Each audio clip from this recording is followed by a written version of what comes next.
Hello बच्चों, online class में आपका स्वागत है।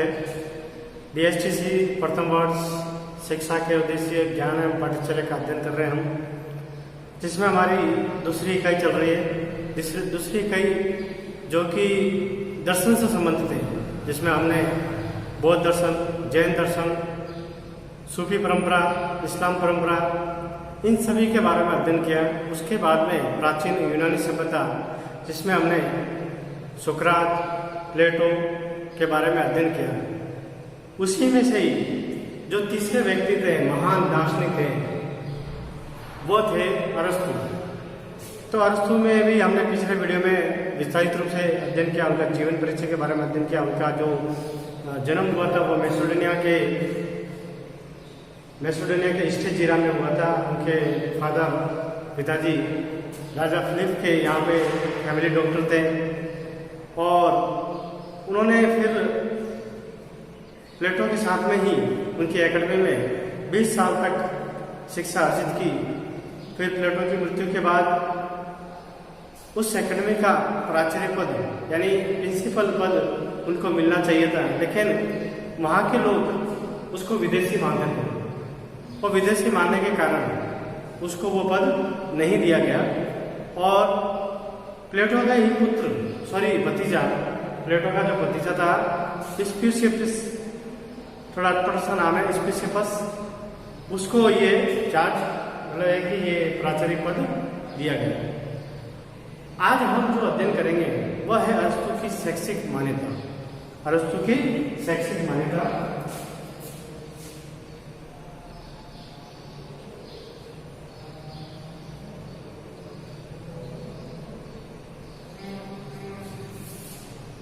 तारीख कक्षा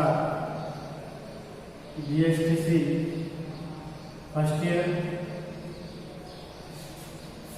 विषय शिक्षा के उद्देश्य,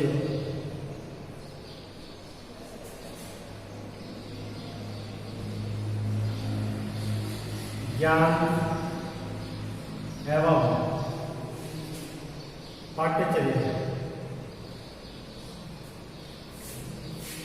प्रकरण है अपने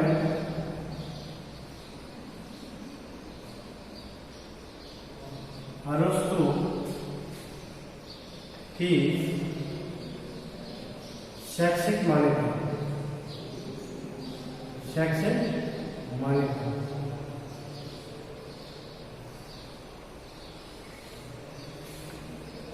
अब अरस्तु की क्या शैक्षिक मान्यता थी उसके बारे में। अरस्तु ने प्लेटो के तत्व ज्ञान को आगे बढ़ाने का कार्य किया। यानी मैंने अभी बताया कि अरस्तु उसकी एकेडमी में, प्लेटो की एकेडमी में 20 साल तक शिक्षा अर्जित की, और वहाँ पर हर चीज़ से वो वाकिफ था, हर चीज़ को वो जानता था।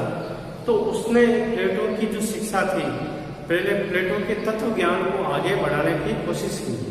अरस्तु ने तत्व ज्ञान के संदर्भ में प्लेटो के द्वारा प्रतिपादित सिद्धांत दर्शन को ही माना है। प्लेटो ने एक तो प्रत्ययों का शाश्वत संसार माना है, और दूसरा विशेष पदार्थों का अनित्य संसार। यानी एक तो उसने शाश्वत संसार माना है, और दूसरा माना है उसने अनित्य संसार। अरस्तु ने विशेष और सामान्य के अंतर को समझा, और सामान्य को पदार्थ के सात तत्वों के रूप में देखा। प्लेटो का प्रत्येक विशेष पदार्थ में अलग था। प्लेटो का प्रत्येक विशेष पदार्थ से बिल्कुल अलग था, जबकि अरस्तु का सामान्य तत्व पदार्थ के अंतर्गत विद्यमान था। इन दोनों अंशों को अरस्तु ने सामग्री और प्रकृति कहा है। इन दोनों चीजों को अरस्तु ने सामग्री और प्रकृति कहा है। अरस्तु के अनुसार दृष्ट पदार्थ सामग्री और आकृति का संयोग मात्र है। अरस्तु ने कार्य कारण के संबंध में 4 प्रकार के कारणों का उल्लेख किया है।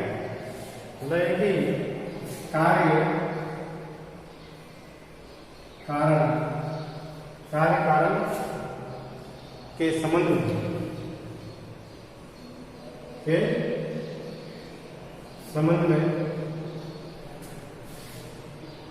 चार प्रकार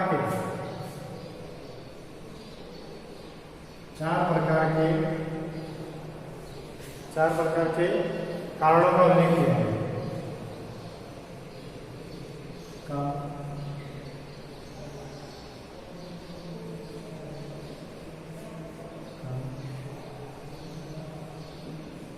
उल्लेख किया है,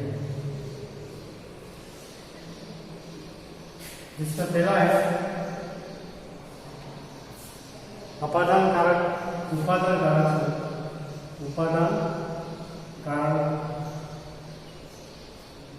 दूसरा है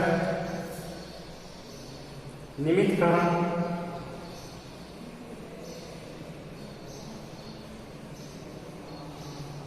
तीसरा है आक्रामक कारण।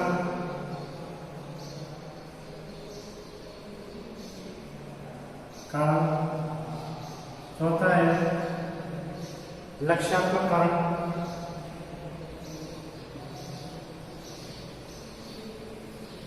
यानी चार प्रकार से कारण बताए: उपादान कारक, निमित्त कारण, नकारात्मक कारण और लक्ष्यात्मक कारण। उसके अनुसार किसी कार्य के संपन्न होने में उपादान कारक प्रमुख है।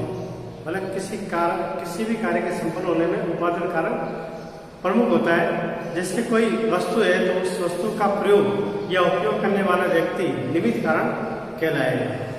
वस्तु और उस वस्तु का प्रयोग करने वाले से जिस नई रचना का निर्माण होगा उस रचना कारण को नकारात्मक कारण कहा जाएगा।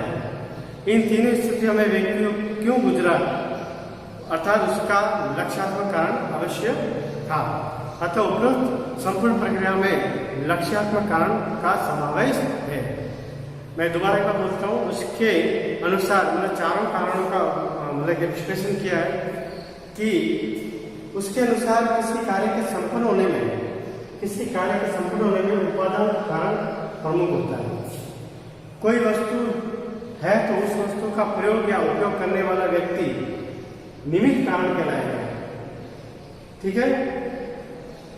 फिर उस वस्तु से कोई नई रचना हो रही है तो नई रचना का निर्माण होगा तो उस रचना को नकारात्मक कारण कहलाएगा। और जब लक्ष्यात्मक यानी लक्ष्य व्यक्ति को कारण किया जाता है, कारण होता है, तो लक्ष्यात्मक कारण कहलाता है। यूनानी ऋषि अरस्तु अपने समय में दर्शन की दृष्टि से सर्वोत्कृष्ट स्थिति में था। उस समय भारतवर्ष में कौटिल्य की नीति और दर्शन प्रभावकारी थे। कौटिल्य की राजनीति एवं अर्थशास्त्र ने भारत में मानव क्रांति ला दी।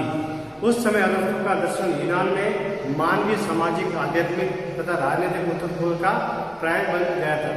अरस्तु के अनुसार समाज का स्वरूप बदलता रहता है और इसी के अनुसार सोच भी बदलती रहती है। अरस्तु ने राष्ट्र के 6 स्वरूप बताए। अरस्तु ने राष्ट्र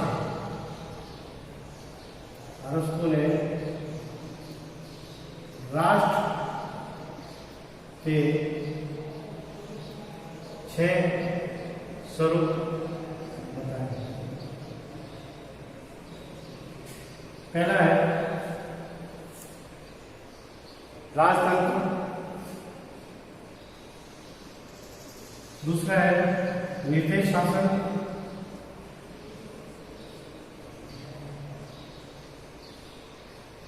तीसरा है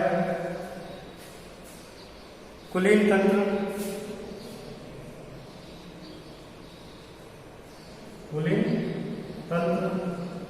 चौथा है सशक्त वर्ग का शासन,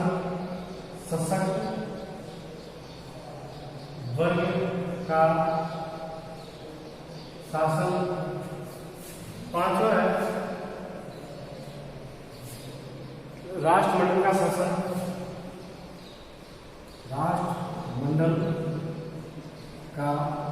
शासन, और अंत में है बहुसंख्यक वर्ग का शासन। बहुसंख्यक वर्ग का शासन यानी 6 इन्होंने बताएं। अरस्तु के अनुसार किसी राष्ट्र को ना तो अधिक बड़ा होना चाहिए और न ही अधिक छोटा होना चाहिए। छोटे शासन अपनी सुरक्षा करने में असमर्थ रहता है और जबकि बड़ा शासन अपनी व्यवस्था करने में अक्षम होता है। अतः राष्ट्र का स्वरूप ना तो बड़ा हो ना छोटा हो, उसके अनुसार जिसे आप पसंद नहीं करते उसे दूसरे के लिए प्रयोग ना करें। अरस्तु के अनुसार उपयुक्त मात्रा में शक्ति का प्रयोग करना साहसी कार्य है। अधिक कंजूसी तथा अफवाह करना उसके दृष्टिकोण से बुरा है। अरस्तु का दर्शन उदारवादी विचारधाराओं से ओतप्रोत था। तो ये थे अपने अरस्तु की शैक्षणिक मान्यता। अगले वीडियो में हम अगला विषय लेकर प्रस्तुत होंगे। धन्यवाद।